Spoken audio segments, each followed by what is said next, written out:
I'm back.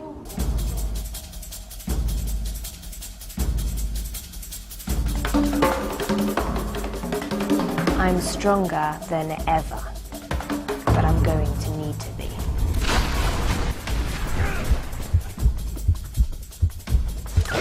Hello, my name is Toby Gard, and welcome to the Player Tomb Raider Underworld special. Thanks, Toby. Yes, we felt it only right to give Lara's latest our full attention. We visit developers Crystal Dynamics to find out exactly what they've done to gaming's greatest heroine and how they did it. The Olympic gymnasts who help bring Lara to life attempt to woo me, as does the real Lara Croft. Hello. Welcome to Croft Manor. Oh, and we answer the question, what does death sound like? That's all in our Tomb Raider Underworld special.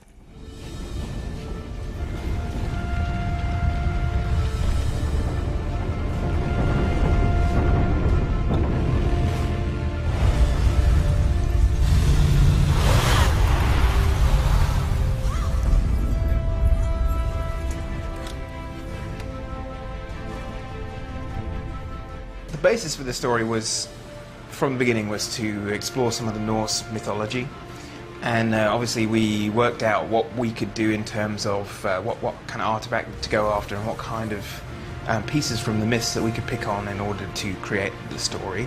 But also it was important for us to build in some of the motivations that Lara has, some of the reasons why she goes on these adventures, and try and tie up some of the story pieces that explain her past. Alright, maybe Avalon is real, but just because some bad woman tells you your mother didn't die after all. I mean, look, I don't want to seem heartless, but this idea of your mom living in some Celtic underworld, it's a little bit mental, isn't it?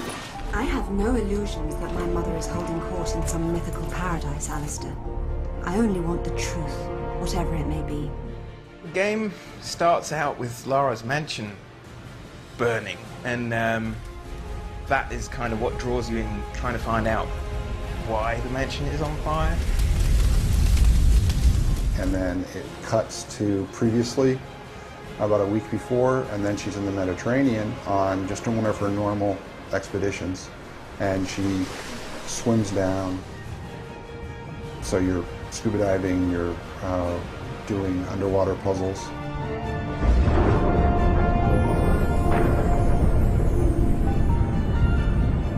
She fights an incredible monster down there. My home is as blind as it looks.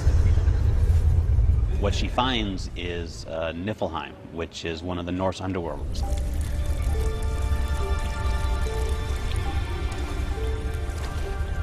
Thor, the Norse god of thunder.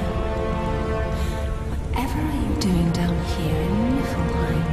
And she discovers that there's a lot of truth behind the myth of Norse belief in the gods of Thor and Odin, and it sets her on a quest to go find Thor's hammer and all of the other artifacts associated with it. It is the hero's journey, the classic legendary journey into the land of the dead to try and find your loved ones.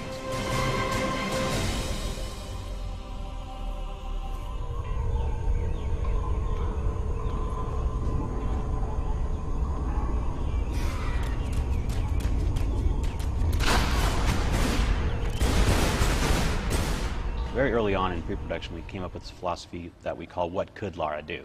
And the idea was, what would you, as a player, expect Lara to be able to do given her strength, her fearlessness, her reason for living?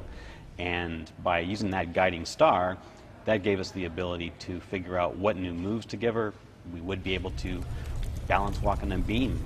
I can balance walk on a beam, and you'd think that Lara could do that. Yeah, defo. Anyways, this philosophy led the team to come up with a host of new moves for Lara. She can climb up on top of poles and jump off them.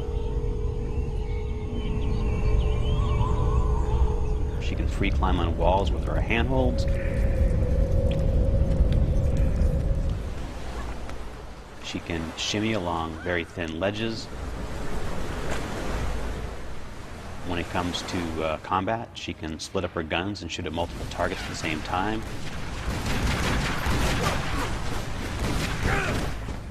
She can generate adrenaline through attacking enemies that she could use to do these adrenaline headshot moves.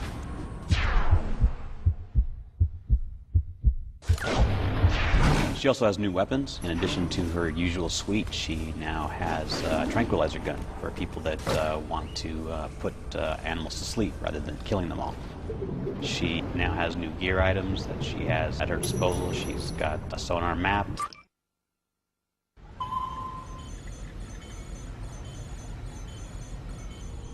She has new capabilities to her grapple gun.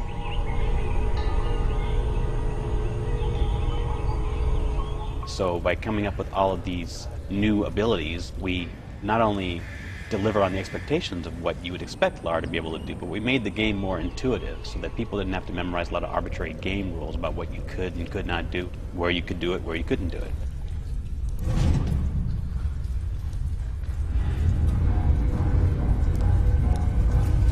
But what isn't new is the fact that you'll be doing some good old block shifting to solve puzzles. Well, it wouldn't be Tomb Raider without it.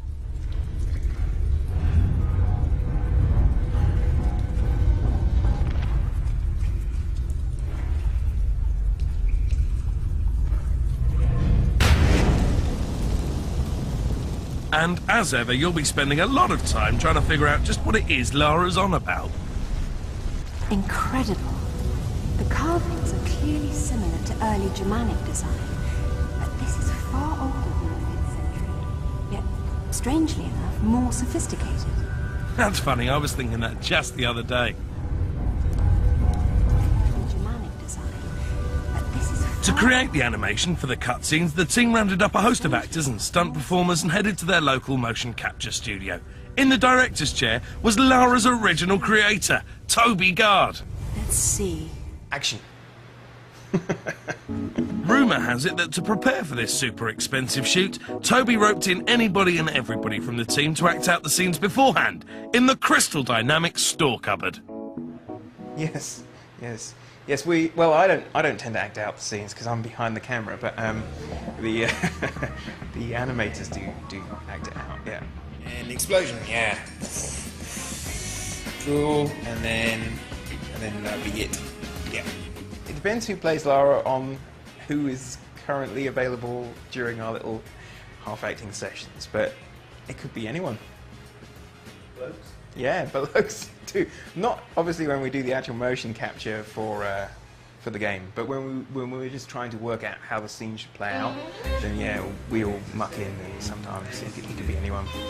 Toby's usual role is as an artist and story consultant. So, how was it putting down the pen and taking up the director's megaphone?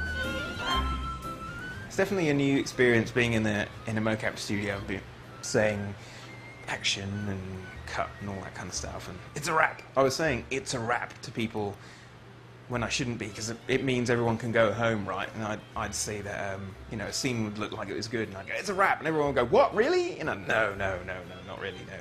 I was confused, but there you go. We knew we wanted a foundation of believability, of photorealism, and that involved going on location and doing some shooting. Yes, it's a tough life for your environment designer, going to some of the world's most exotic locations, including Mexico's Mayan ruins, shooting reference photos to be used by the game's artists. We really like these column structures, and we use them in the game. So you could climb and jump over structures like this. It's a good reference for my artists to use, just simple layouts that the Mayans would use. It just provided great ledges for Lara to jump and grab to. The Mayans very frequently use these cylindrical columns in their architecture as decoration. And we included that in our levels as well. We used this style archway whenever an arch was represented in Tomb Raider Underworld. Yeah, for the sound of ripping flesh and breaking bones, I use cracking walnuts, ripping celery, slushing melons, and cabbage being torn in half. This sound is actually made up of 1, 2, 3, 4, 5, 6, 7, 8, 9, 10, 11, 12, 13. about almost 20 layers. Each of them contributes to the whole. Here's an individual sound. Just that. A little pop. Here's something a little beefier. This is a cracking coconut. Coconut shell being smashed with a wrench, actually. Now you're going to hear the sound of a lot of those different elements I played you mixed together. That sound I use often when Lara is what we call ragdolling, where she's bouncing off jagged cliff, you know, at the bottom of a jagged cliff. When she falls and dies,